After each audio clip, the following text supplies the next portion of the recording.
Hello, I'm delighted to have been invited to address this group. I very much appreciate the chance to address this audience. Lamento no poder estar en persona, especialmente en Buenos Aires. However, this is my last year as a dean and this is my last graduation and I couldn't risk it. I hope that what I have prepared may be of interest to some of you. Now, let's get on with the talk. Okay, so this presentation, and we're ready to get into it, is about putting chemical engineering in the context of all engineering and the entire research university landscape. I have had the opportunity, let me just make sure in here that I get the things right. I have had the opportunity of expressing my views about the future of chemical engineering in several settings. In 2005, I was able to organize a symposium about the future of chemical engineering with these two people, Rucha Chakraborty and Pablo De Benedetti. And then subsequently, I had the opportunity of doing the institute lecture in the ICGE and present my views about the future of chemical engineering. And some of the views that I expressed at that point still hold correct, like chemical engineering is compact, coherence, especially when compared with other disciplines. And I was also able to participate in some reports that look at the future of chemical engineering. There have been several of these. The most famous was the Amundsen report in 1988. I was part of the 2007. And these were all reports about chemical engineers looking at chemical engineering. I was also part of one that was much broader, that was a group of people covering all disciplines, examining all engineering in the United Kingdom. Now, whether or not this was successful, I do not know. This was never repeated. But I wanted to use some of my experiences looking at things at this level, committees in the National Academy and so on and so forth, but also my current job as Dean of Engineering and Applied Science. I oversee these 9 departments that confer 10 different degrees, oversees a number of centers, this is a partial listing, a number of degrees, some awarded with different schools like MBAI with Kellogg. And I wanted to give a view of how chemie functions in the context of all of this. Now, I also try to get views from people who have been looking at this from even higher altitude, like presidents of universities. There are a number of chemists who became presidents of universities, like Bob Brown, Ken Keller, and Eric Kaler. They were all from Minnesota, chemical engineering. And so I seek their views. Also, people like Ed Kassler, who became president of the ICG, and also people like Pablo De Benedetti from Princeton, Ed Glant from UPenn. These two gentlemen, by the way, were from Argentina. And just to be able to really fulfill the promise of the title, which is chemical engineering in the context of all engineering and the entire research landscape. So I will cover a few things, but we will start with how disciplines advance before going into what's contained in chemie, a bigger lens, the interplay between science and technology. So how disciplines advance? Disciplines advance, this is a classic image from a paper in Harvard Business Review many years ago. And disciplines become larger, and as they become larger, there's a series of drivers and a series of crises. The drivers could be initially creativity, then direction, delegation, coordination, and there are crises in between, crisis of control, because the things become very big, red tape, and so on. So in the context of engineering, chemical engineering, it's very clear. As chemie grew, they were domains that at some point wanted to get in chemie. They had to fight for acceptance. And at some point, we had to try to keep them in because they were trying to move out. The domains that I'm talking about was material science. Initially, we're talking about the 70s, 80s, biology, and some things have split. For example, departments like electrical and computer engineering may have become two departments. In some cases, they gave birth to computer science. In many cases, chemistry gave birth to biomedical engineering, and so on. So, but at the moment, chemistry covers probably the widest range of length scales, from Armstrongs to hundreds of kilometers, from nano to environmental problems, atmospheric science, and time scales from femtoseconds, like in catalysis, to hundreds, even thousands of years, possibly with forever chemicals.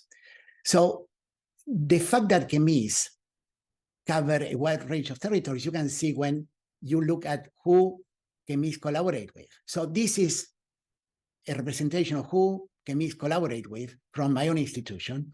In this case, you can see chemies collaborating with two departments in the medical school, the yellow dots, three other departments in engineering, a few departments in art and science. By the way, this is all extracted from publications on ISI, and this was done actually by one of my former PhD students and another colleague. They formed a company that eventually was acquired by IDO. And this is 2005. And if you look at chemie a few years back, a much richer set of collaborations. They collaborate with all the departments in engineering, except industrial at that point, with many more departments in the medical school. And you can also take a look at inside the school. For example, Dashun Wang, one of my colleagues, did this collaboration diagram. You can see by different colors, different departments clustered in some way. Green represents electrical and computer engineering, but not all of the greens are lumped together. And as you go on, the network becomes richer, and by 2019, is far richer in here. You can, in this network, reach any other part of the network 84% of the time. And on average, there are people who do not collaborate with anybody. So for example, the little dots on the periphery may be young faculty who have not yet been able to set a foot in the place, and they have yet to develop collaborations. But on the average, everybody collaborates with about 5 people. And in here you see this a little bit more zoomed. I highlighted is the brownish with the green edge is chemical engineering. In here you see it a little bit better. And this is a picture in chemie. And so this is the current structure. Now, what gave rise to the structure? What's the driver for this? Well, the driver is, in some sense, what you see here, which is the sources of funding. The sources of funding in chemie, in general, in almost every chemie department, are highly diversified. You see 15%, which is NIH, 18% Department of Defense, DOE, foundations, industry, as opposed to, I don't know, the medical school is mostly NIH funding. Now, it's hard to do research without funding. So funding drives research areas and collaboration, and it's hard to collaborate without support. A way to alter this equilibrium is by giving catalyst grants, in which you could say you will fund things that involve two different schools, and you use this as seed grants, and we monitor the research, the research, and we see the return of investment.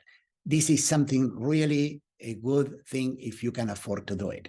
Now, we recognize that funding drives research and collaboration, but also that research and collaboration, some key people in your institutions drive funding. In fact, where do agencies get ideas from? Is from some of us. So for example, the idea of NSF and convergence, which is something that we have been doing for a while, originated with someone proposing the idea. So let's go to one thing that has to do with all the composition of thinking in a school of engineering, the modes of thinking, what is contained in engineering. So let's start with these 3 domains, which are the largest 3 domains accumulated creativity in humanity: science, technology, and art.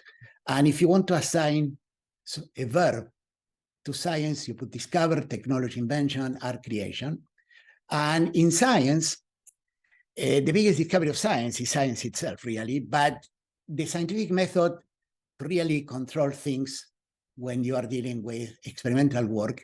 In theoretical work, is more about induction and sweeping generalizations. And there were no experiments done in the moon before Newton proved how the moon would move under gravitation, for example. So where does math, for example, which is part of engineering, fit? You will say that math probably fits in discovery and part in creation. Many mathematicians will argue that mathematicians just discover what is out there, so I put them both in art and creation.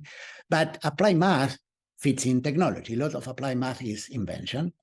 What is computer science? Well, the theory parts more like math, like pure math, but it's also invention, and I put creation in there because some people in computer science, this book is one of them, will argue that there is a lot of commonality of thought in between artists and people who do coding, for example. Engineering clearly fits span science and technology, but engineering also contains elements of artistic components, so you'll put creation. And you would argue, and this book was one of the ones who argued, that engineering thinking is probably the oldest type of thinking in the world. That if you ever face a problem with incomplete information and under constraints, you too are an engineer. This is the thesis of this little book by Billy Von Cohen. Now, clearly, if you put design associated with engineering and design, they cover the whole front in there. But you also have science, social sciences, and humanities, which are connected with engineering. And engineering encompasses all of the thinkings. Chemie is not only in the middle of all engineering, but in the middle of all the university landscape as well. And the university landscape involves things like medicine, law, business, public policy, education. So let's go now to the modes of thinking, but kind of zooming in more on art, technology, and science. In science, science has been open source since the invention of journals like the Philosophical Transactions of the Royal Society. Standing on the shoulders of giants is a good strategy in science. That's how you build your arguments. In technology, the only reason to stand on the shoulder of an elder giant is to crash the elder giant, your technology to replace the previous one. And in art, it's a bad idea to stand close to anybody. Derivative is not a bad word in technology, but it is deadly in art. The time flows are also different. And this will make it clear. In here, I have a series of paintings in between, it's about 80 years of paintings. And if I ask you to put an arrow of time, order them chronologically here, you will have a tough time, unless you have had a course in history of art. By the way, the upper left is the newest one, the lower left is the oldest one. So what you have in here, and this figure encapsulates a lot, is that technology builds over the past.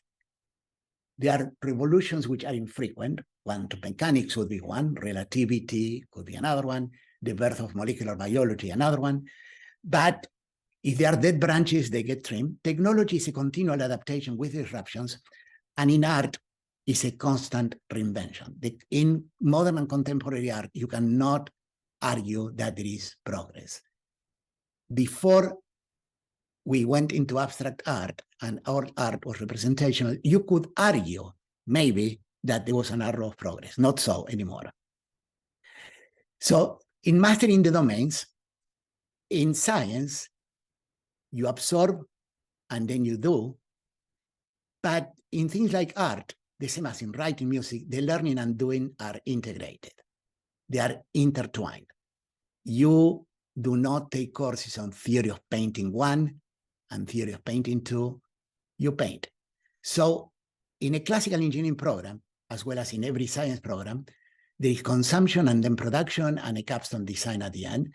But what is emerging and has been what we have been doing for the last 12, 15 years in Northwestern, as the consumption and production are intertwined, design is across the curriculum, and many courses connect grads and undergrads. You see courses in which it's common to see engineers, people from business school, people from the medical school, people from the law school, students from anthropology, sociology, all of these. A way of seeing this and the role of design as a cross-linking is you have science, technology, and art with the words discover, invention, creation. The left being the domains in which logical thinking, rational thinking, mathematical thinking, if you want, is what drives the things.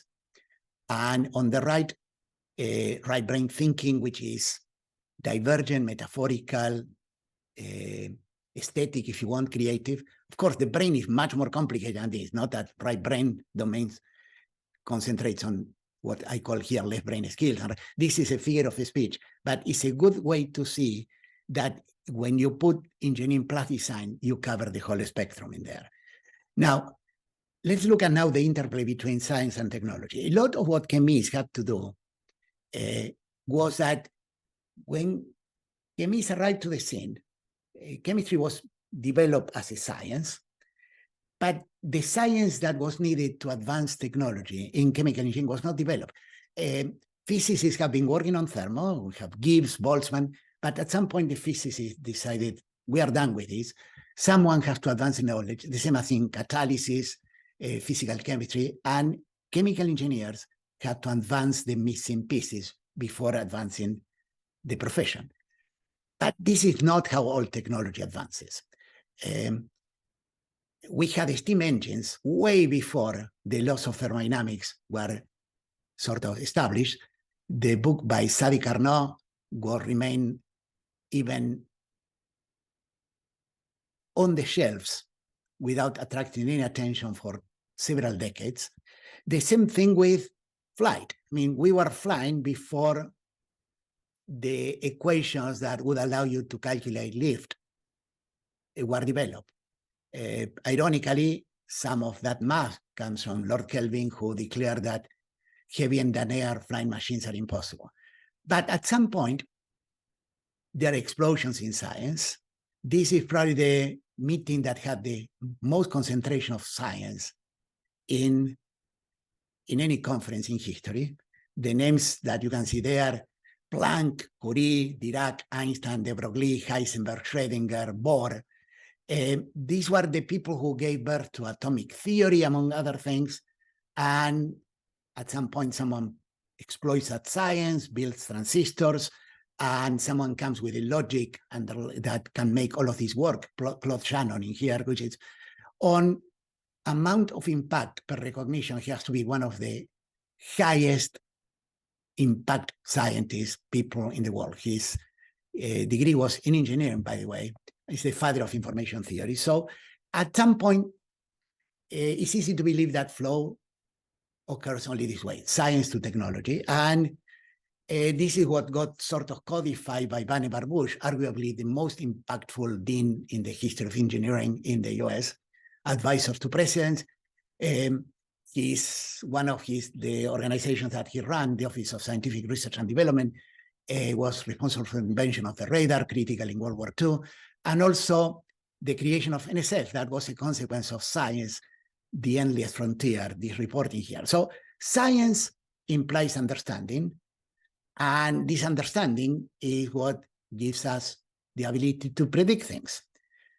But things are changing, and we need to be prepared, because the world now we can predict without understanding. And that's basically what is at the heart of AI.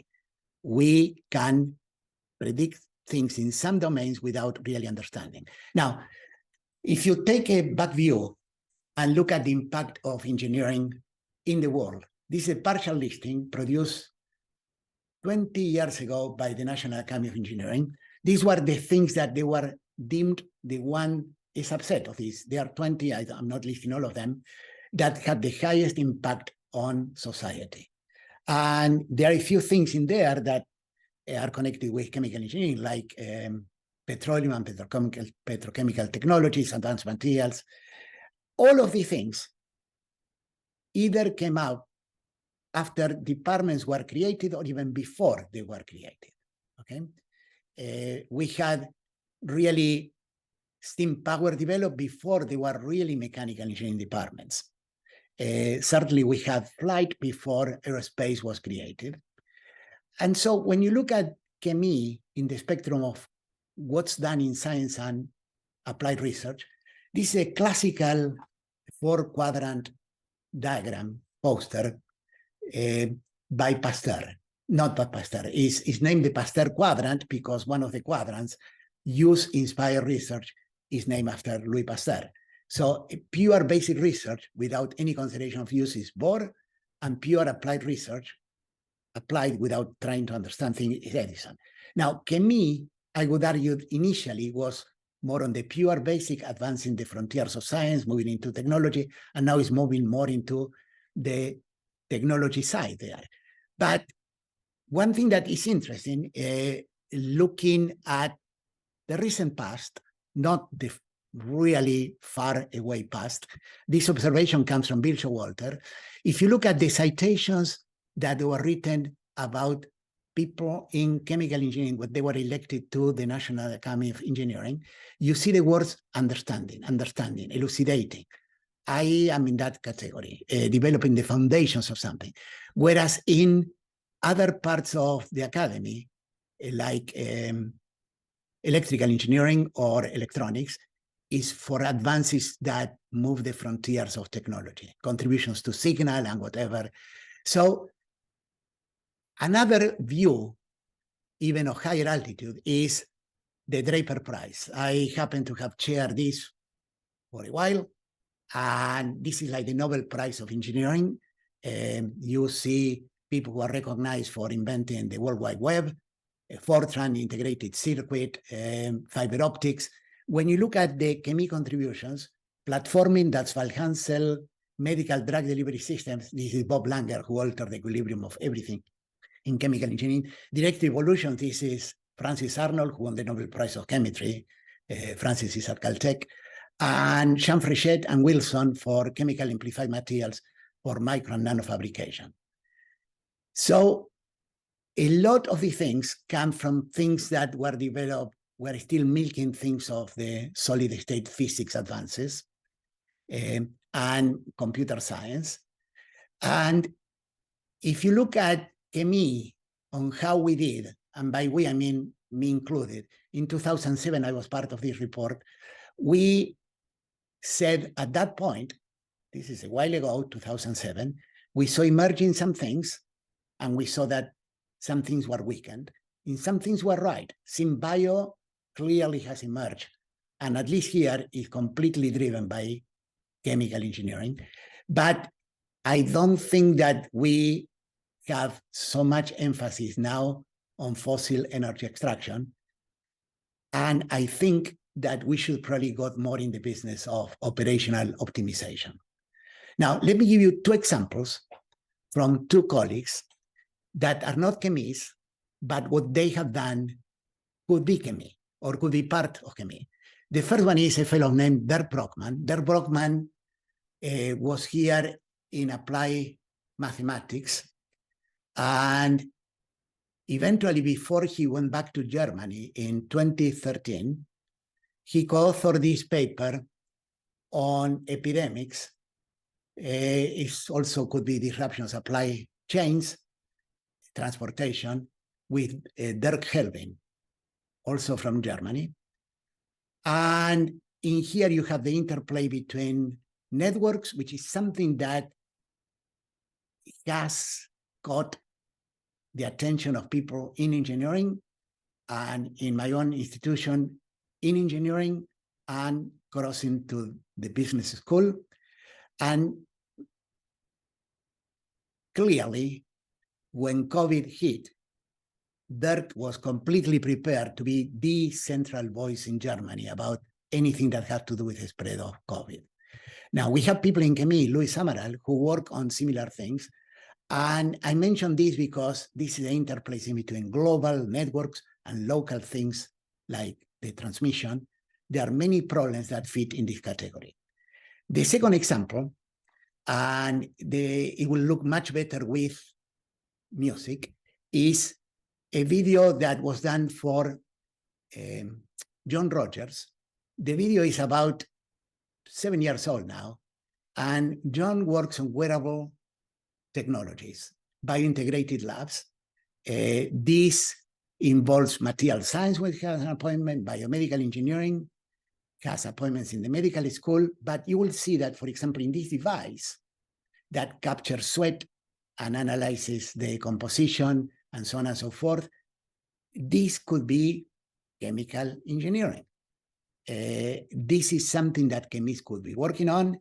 It interacts in many ways with lots of components in the medical school, especially athletics, for example, detection of diseases before really the symptoms are visible. And this is something that could also be part of what chemists do. There's a lot of materials that could eventually implanted and dissolved without any consequences. So the whole point that I'm trying to make here is that the importance of having a broad view of things, a view that is broad enough to augment our lens and have consequences on how chemistry interacts with other units.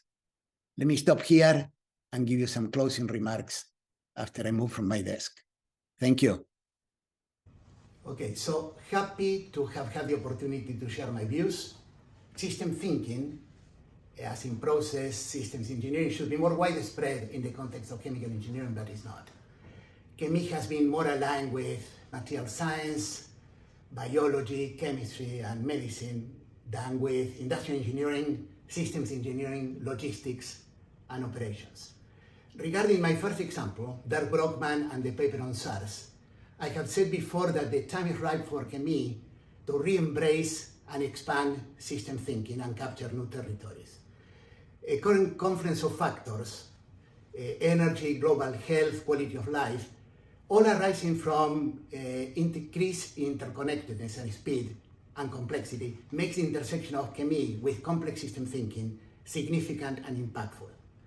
Regarding the second example, in bioelectronics, something that connects with really every engineering department on campus, I would look at possible intersections with other departments and units in engineering, use connections, double and triple count people, but for that you need people who can be double and triple counted.